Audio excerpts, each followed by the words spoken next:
presentation down, so excuse me just 1 minute.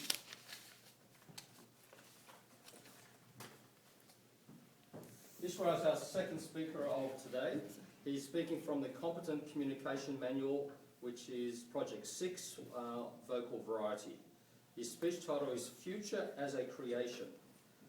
As you may or may not know, Ish is actually retiring from the World Bank and he's been exploring his next steps. Being an entrepreneur, as I think we've come to know, it's been Ish's dream for years, and finally he is throwing in his hat over the wall, as he says, and in this speech he explores what it will take to be successful. Welcome, Ish. Thank you, Dear Toastmaster, fellow members and guests, as Barry already mentioned, the topic of my speech is Future as a Creation. And briefly, about being intrepid, I don't consider myself to be intrepid. It's a matter of, I experience fear often, but the question is whether I get stopped by the fear or I take the action regardless of being fearful. So as Barry already mentioned, I'm leaving my job at the bank and I'm looking to start a business. And in that direction, I started this 2-year program, Team Management and Leadership Program. It's geared towards entrepreneurs. And in that program, I took on that I want to create a business which is worth $30 million in the next 2 years. So again, the fear is there. Like, who do you think you are that you'll be able to do it? And the reason I took the program is that I've had a number of goals, ambitions, but I have accomplished only a few of them. And so I wanted to see what may have been missing. And this program gives me some structure to deal with that, what has been missing in the past. So in this program, I created the guiding principle, or the mantra, that I'm going to live my life by. And it begins with a declaration about leadership. Leadership is not something that's gained because of birth or tenure. It's about a future that we are out to create. Not based on any actuality or clear-cut pathways to get there, but rather on the stand we take for having that future happen. Leaders are ordinary men and women who dare to be related to possibilities bigger than themselves, attracted by the world that's opened up by their vision and their commitment. To assume that leaders just started out as extraordinary, however, is to overlook what it took along the way. 9 times out of 10, leaders face being thwarted, or they think they may be inadequate for the task.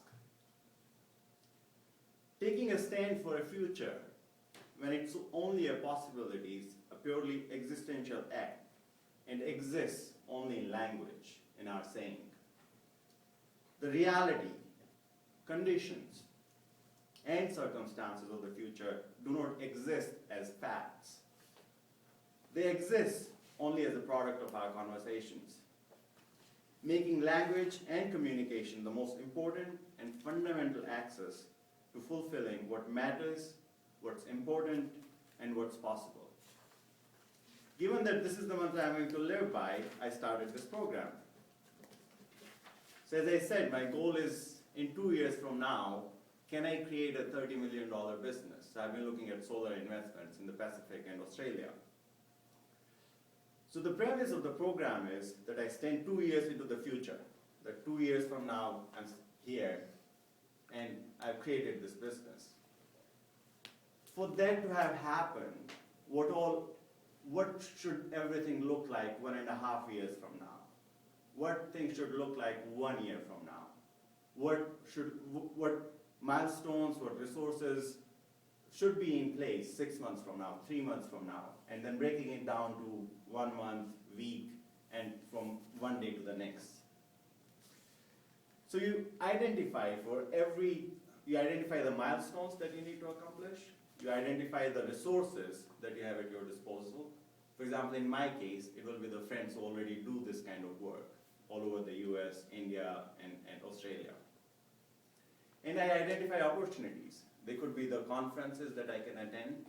They could be any training programs that I could go to. And then putting everything into a calendar. and that calendar being the guiding source of your life, that this is what I need to do at this particular time over the next 2 years. And then finally comes the accomplishments. Like you have to accomplish at every single step, you have to achieve certain objectives, you'll need to have a team in place. So going back to what Ponsa said. And so to create a team, there are 3 key components. You begin with the background of relatedness, and then you have the possibility of the project, and then you have the action. So in my particular case, for example, for my first weekend in Seattle, I met with this guy from Minnesota who has been doing solar energy for the last 25 years.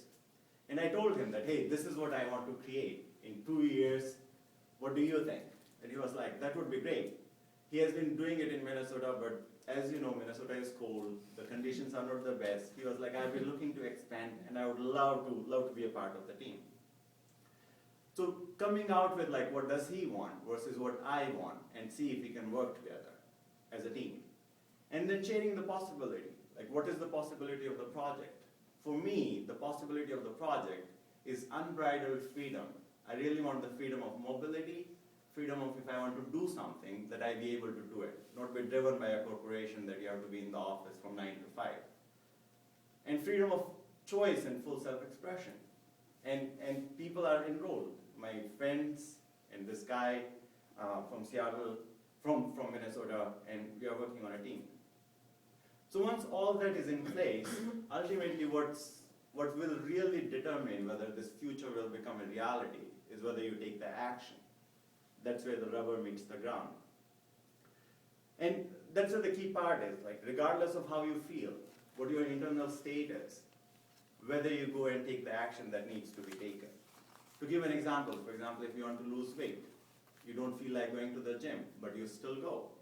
You don't feel like running, but you still run. And if you take the action consistent with what your commitment is or what you're up to, then you'll accomplish your objective.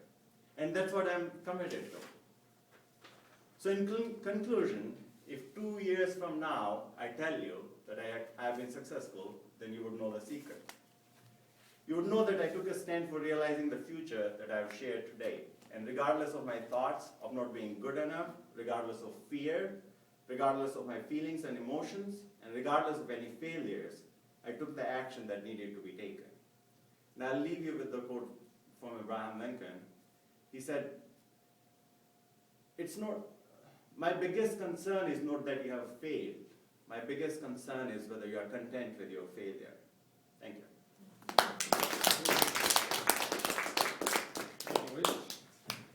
I'm not sure what to say, but I think we're in the presence of 2 very intrepid entrepreneurs.